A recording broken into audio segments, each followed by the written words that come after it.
Hey, today I'm going to give you some quick tips on Trikonasana A and B, triangle pose A and B. So first, let's go over the posterior anterior tilt of your pelvis. So this is anterior, this is a back bend, and this is posterior. That's what you would do in a forward fold.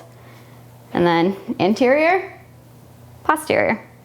So a big problem I usually see in many postures is this anterior tilt when it should be posterior, and something I used to struggle with as well.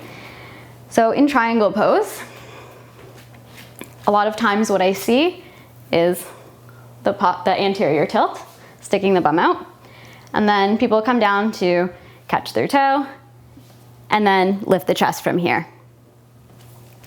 So I'll just show you here at this angle, and anterior tilt, and then catch the toe, and then open the chest.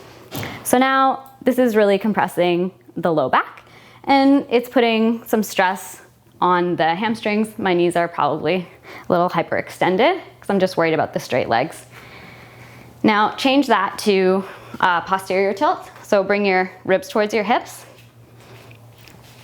You'll set up for triangle. Keep the posterior tilt, and then don't lose that as you come down to catch your toe. And then here you might get to a point where you're like, okay, I'm stuck now though. I can't get all the way down. So all you would do is just bend your knee. Bend your knee until you get there.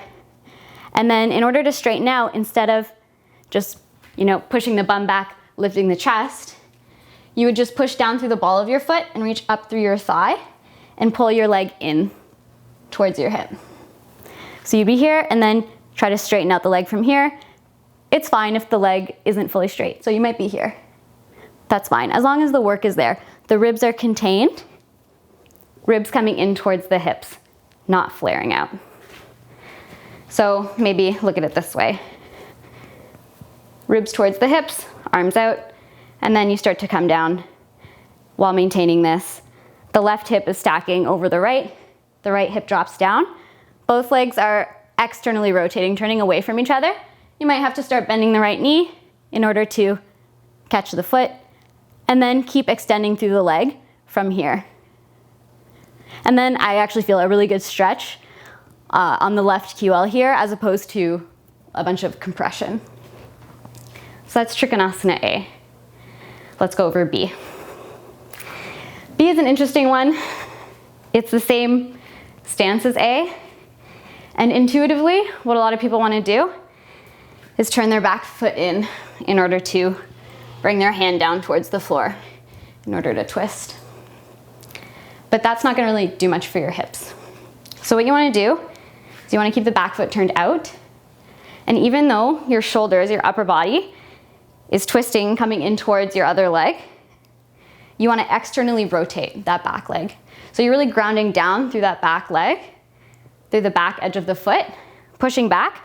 As you come forward, this hip is still externally rotating. So your hips are turning away from each other. Your thighs are turning away from each other as you're coming forward and bringing your hand down.